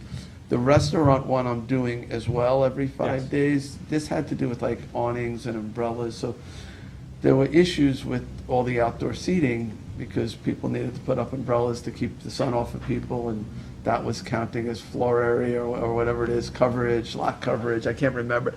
Anyway, so we modified the code to my executive order. But there's a new thing emerging, and I don't know whether, I've discussed this with you a while ago in the past, but it's now becoming relevant. And I don't know if it's in the code or not. It's getting colder at night. And if clearly, people are gonna wanna be eating outdoors well into September, I know exactly where you're going October. with this. And currently, if you want to put a heater out, it has to be hardwired. Basically, it has to be connected to a gas line.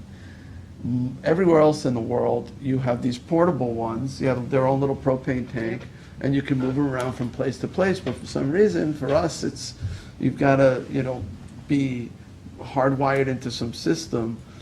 Wired isn't really the word, but piped, in. And I would like, at least during this COVID period, to say, and maybe even beyond that, no, you can have the same heaters that every other restaurant on Long Island uses, that for some reason we don't. Do I need to do an executive I order? will double check and see if we need to suspend a section of the code. I think we have enough time on it that It's getting colder. I'd now. like to, if we need to do that, I'd rather just go the route of modifying the section of the code, because the fire marshal's office is prepared to allow for certain devices to be utilized.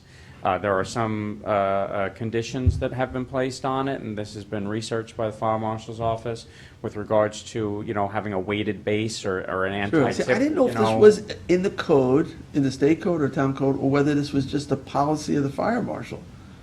So, can you let me know? I will double check. If it's in the code, If it's in the code, we'll I'll waive modify it. the code. yeah. Because they've already researched approved devices. So maybe we could do that, I could do it temporarily as an emergency Yeah, if we order. if we have to But go maybe that that's route. one that you guys can modify the code on, because I don't see why we shouldn't allow them in general for outdoor dining. And I believe that the fire marshal's office, Agrees. as long as the device meets the conditions, is in full agreement with that assessment. Okay.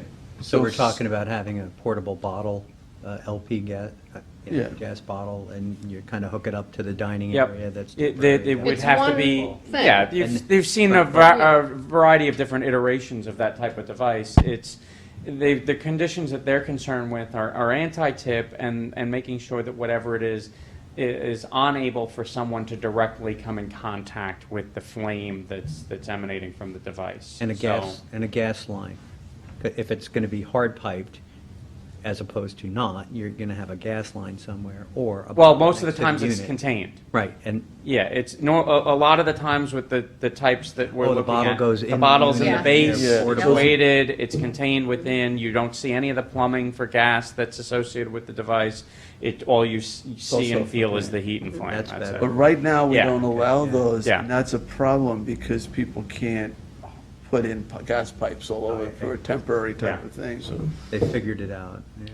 yeah. I think so- we've got it solved on our end of things. All right. I will get back to you with whether it requires either a temporary suspension of a code with the intention to permanently modify, or whether it was just a practice of the office and we don't need to take any action beyond that. So Okay, yeah. I will let you know for sure. Let us know, because Yeah. the nights are starting to get cooler now. Yep. Yep, and that conversation has already happened with a couple of the restaurateurs in terms of what allowable devices would be, Right. considered. Okay, good. Yeah, I went out to a place last night.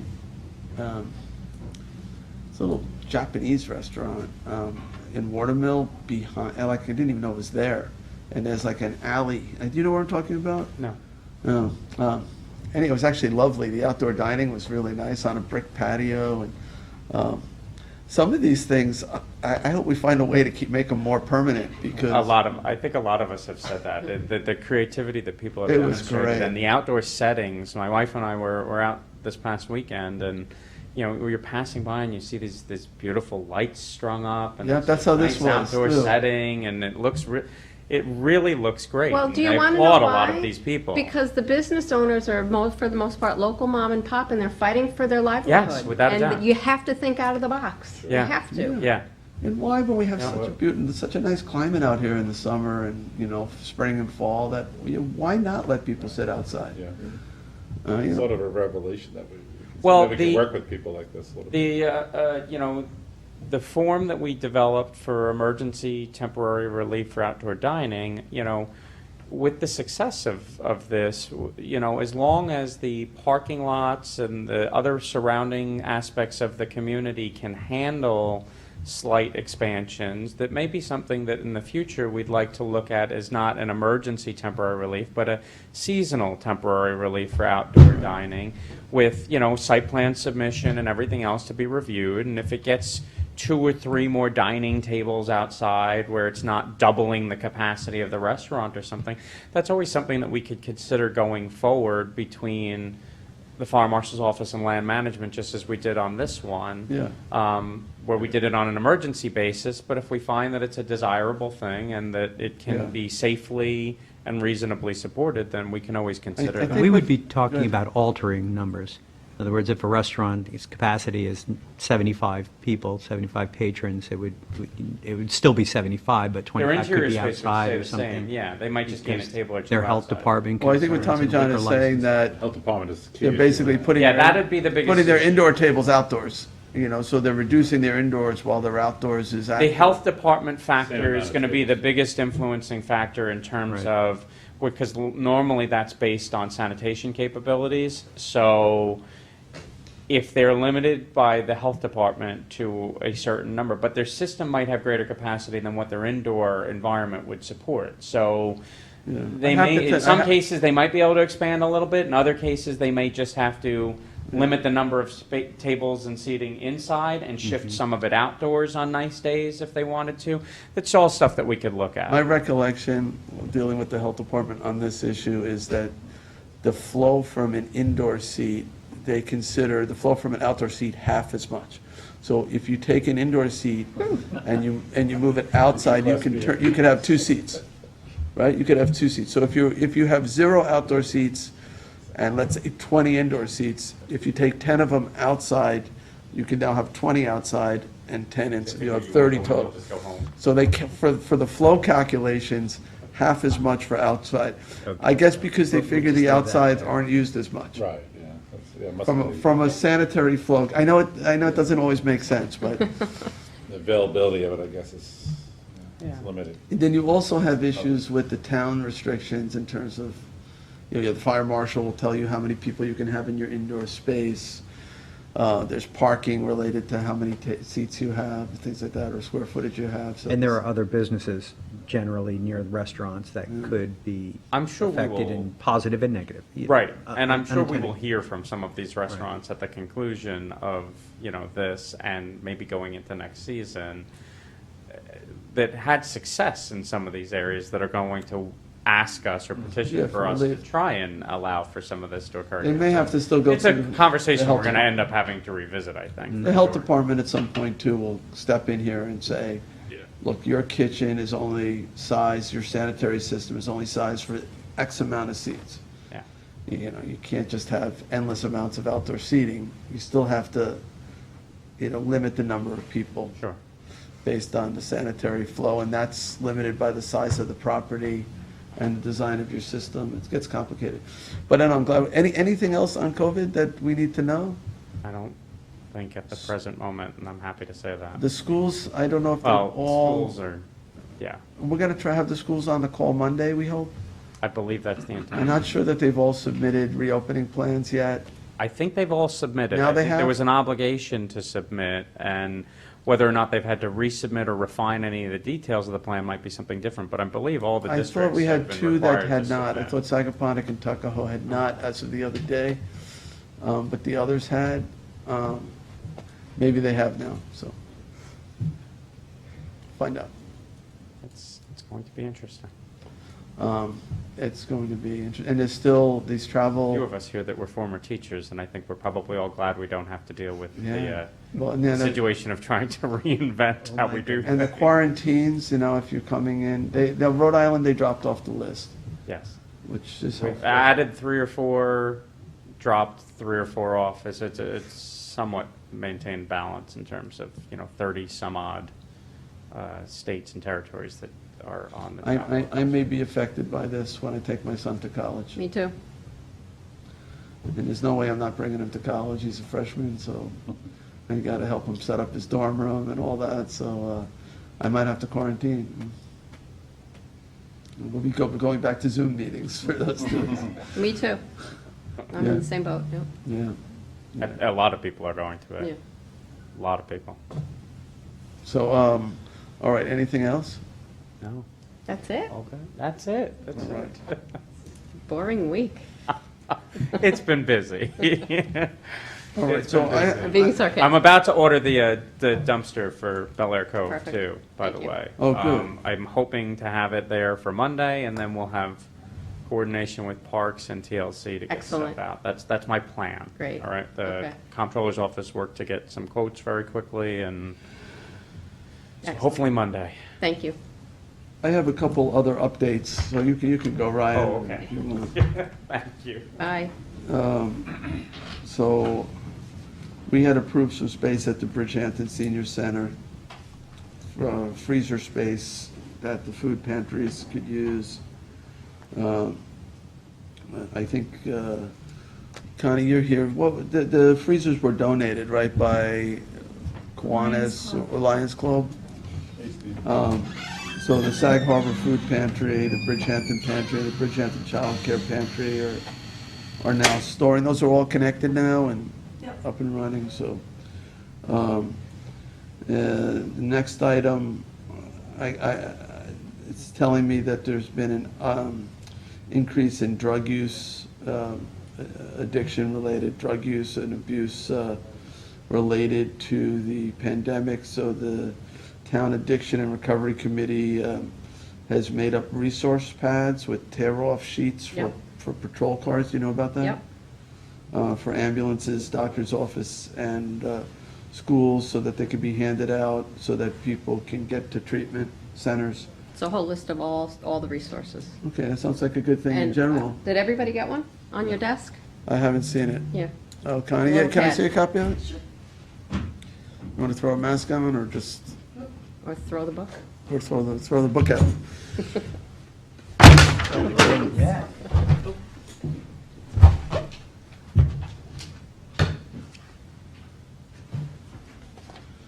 I'm going to take. You take one? All right, so.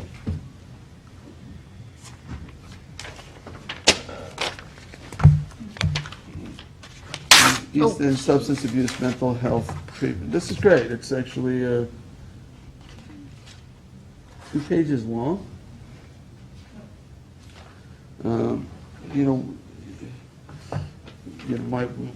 We might, I don't know if it's necessary, but it might be helpful to do this in Spanish too.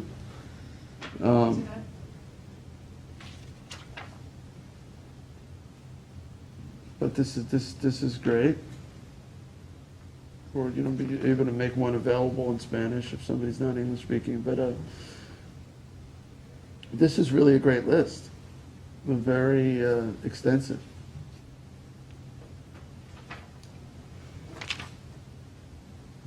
How is that addiction recovery task force going? Terrific. Yeah, So we okay. made up 300 of these booklets. That's, And we're going to be handing them out to police departments and ambulance companies and schools.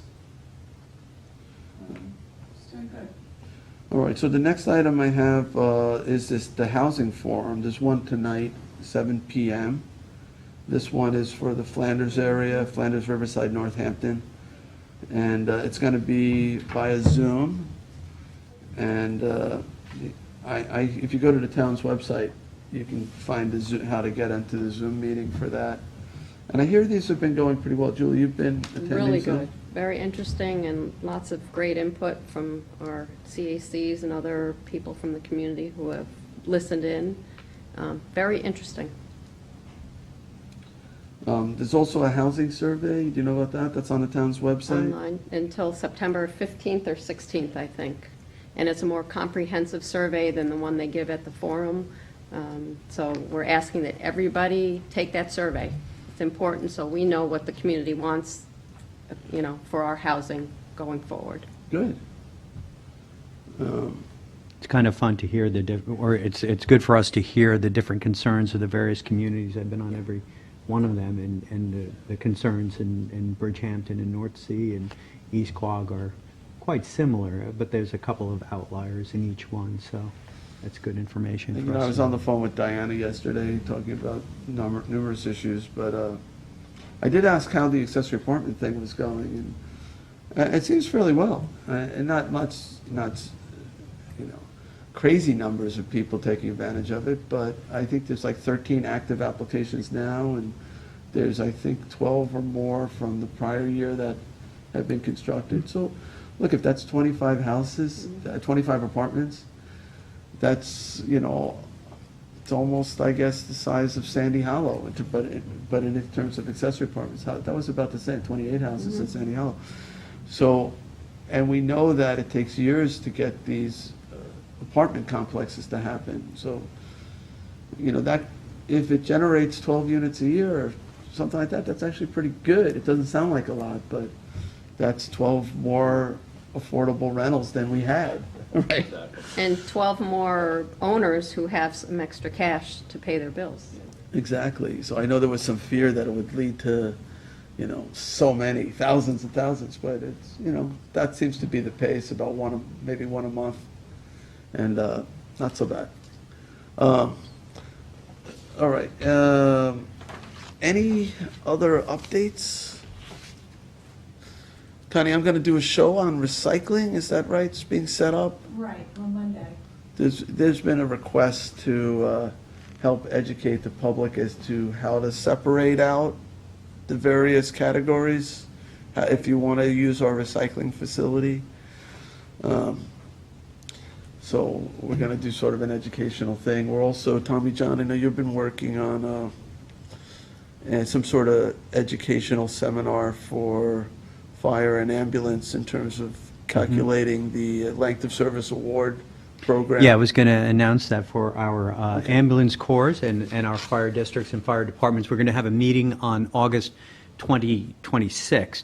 And this is primarily to review the new legislation that was passed earlier this year to address COVID. Now, for those of you who may not know what LOSAP is, this is the Length of Service Awards program that we give to our volunteers, or they earn it, really. We don't give it. They earn this, and it is a bit of a retirement. It's something. And it's based on service points. And during COVID-19, it was difficult or impossible for some members to get their required points. And we want these folks to stay in the system and continue to volunteer. So we're going to have that meeting on August 26th, and this is going to address General Municipal Law 219 for the fire districts and 217 for the ambulance districts.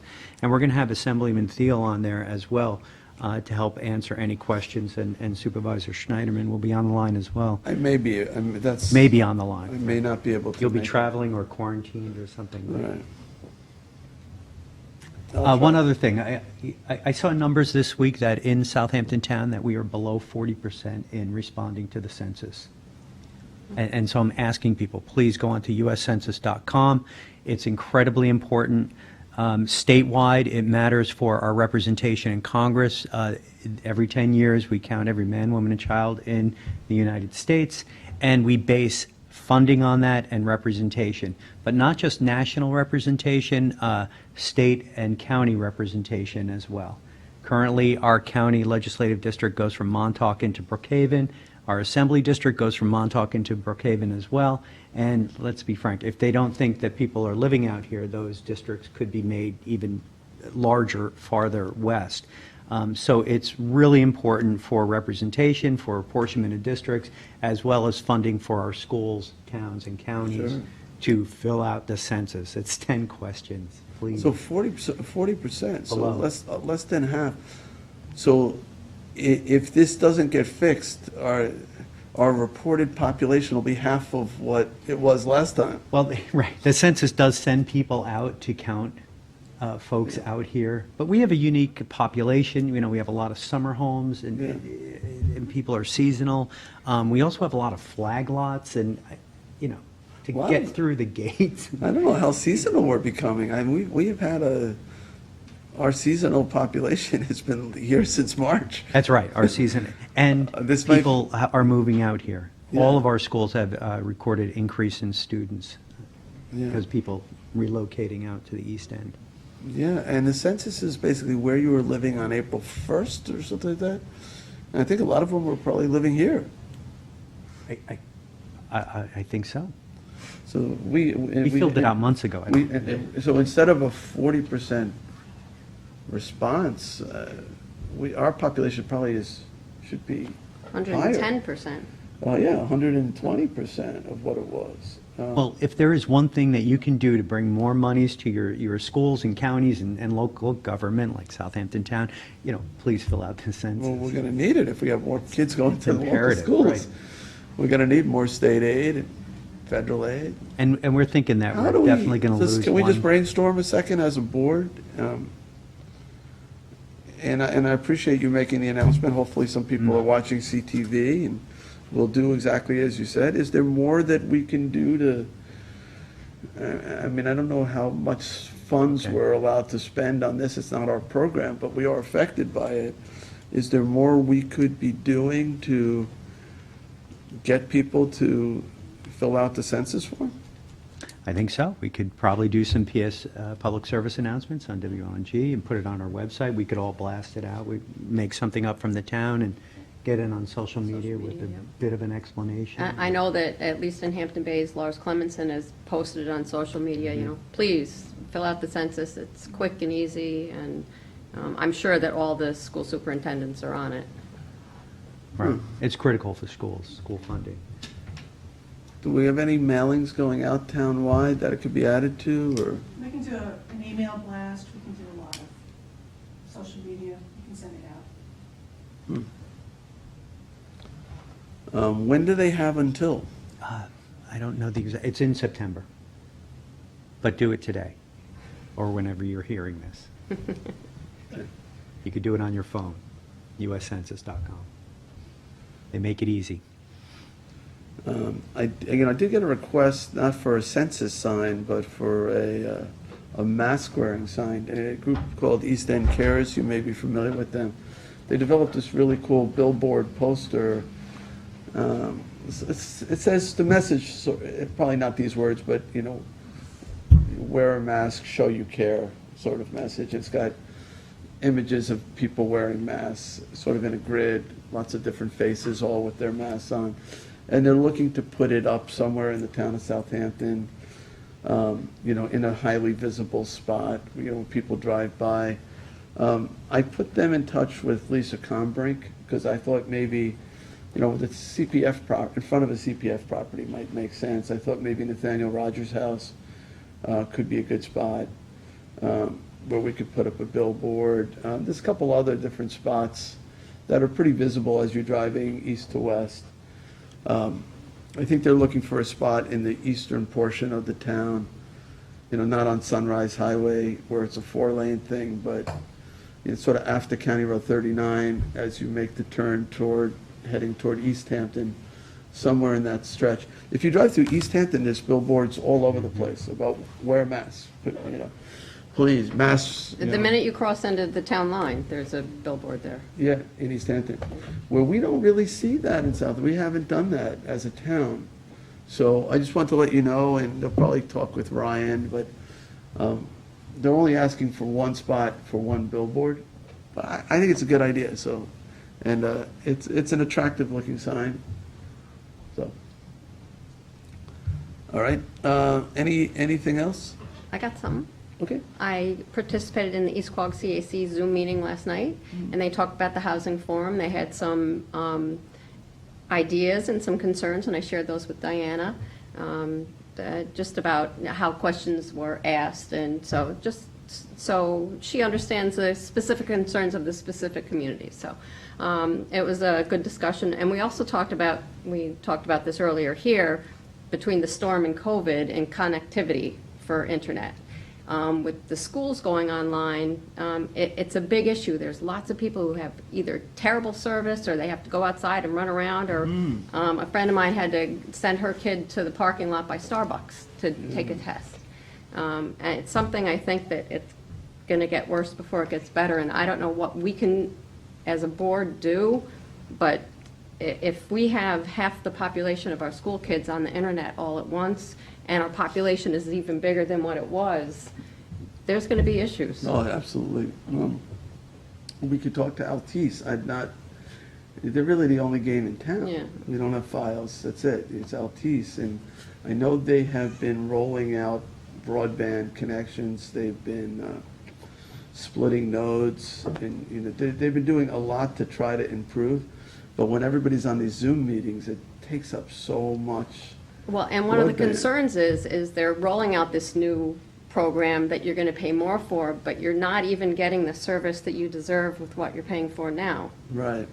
And that's going to create sort of a two-tier system, those who can afford the connectivity and those who can't.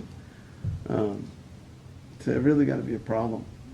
So I'm not sure how to respond other than I have a pretty good relationship with Altice in terms of being able to contact. They have Frank Oliva, who's been fairly responsive, and I also, the CEO of the company, I met at one of the fundraising events, and he's been quite responsive too. Have they reached out to the school districts, do you know? I mean, that at least is something. I mean, everybody wants to be able to hook up, but I think for right now, the biggest thing, in my opinion, is making sure our kids, if they're going to hybrid school, can access those classes. I don't know the answer. I've actually, one of the Zoom meetings we were on, I paid for 5G at home, and I couldn't get on. It just spun and spun. I had to use my cell phone as a hotspot to get onto the meeting. Everybody's having problems. So, Everybody's having problems. Yeah. Phone connections, calls are dropping. We've been managing with a population, probably 200,000 people out here for the last 5 months. That's taxing our infrastructure. Like, we're not really set up for that, for our police, for our parks, for anything, Our Can we get roads, those our- numbers from PSE&G? I know they don't count necessarily, but they certainly know energy consumption, and Yeah. they know energy consumption per capita. Can we find out? I'd be curious to know Yeah. what that number would. I bet Lynn Arthur would have that number like that. Yeah. Often on the phone with other supervisors, and, like, I think of our town as like having 60,000 people, and some of these other towns, having like 200,000 people. It sounds like a giant town, Brookhaven's 500,000, but Babylon, I think, is 200,000, something like that. Islip is probably, it's pretty big, yeah. It is very dense in certain. But, right now, Southampton is as big a town as some of these other western Suffolk towns. It's just that we don't get counted. It's like going back to this. But in terms of public safety, we're in charge of protecting all these people who are here. But we're not treated like a big town, but we are right now a big town. Well, now, statewide, we are. Right. Of the 932 towns in the state of New York, we're number 19. Long Island-wise, we're not. But Yeah, and, I remember looking at, Yeah, Association of Towns, we could talk to these people. Sure. and- when we look at the charts on the COVID numbers, it's on a per capita basis, but it's based on that 50 or 60,000 bottom line, when it's actually that denominator is probably 200,000. So our infection rate is probably lower than what's reported. So, anyway, any other updates? Anything else? Tommy John, anything else? Okay. No, probably. But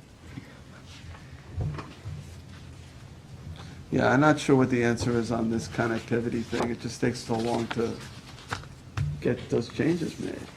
It's going to be a problem. It's going to be a problem.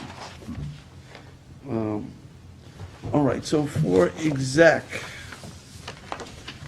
we have confidential legal advice. Do we also have land acquisitions, Lisa? I don't know, I don't see anything scheduled, so I guess not. All right, so just basically confidential legal. And I'm going to bring John into that conversation too, so John Bouvier, he couldn't be here today, I'll bring him in by phone. All right, so I will make a motion to end our work session and go into executive session for confidential legal advice. Second. Seconded by Councilman Scavone, all in favor? Aye. Aye. Aye, all right, we are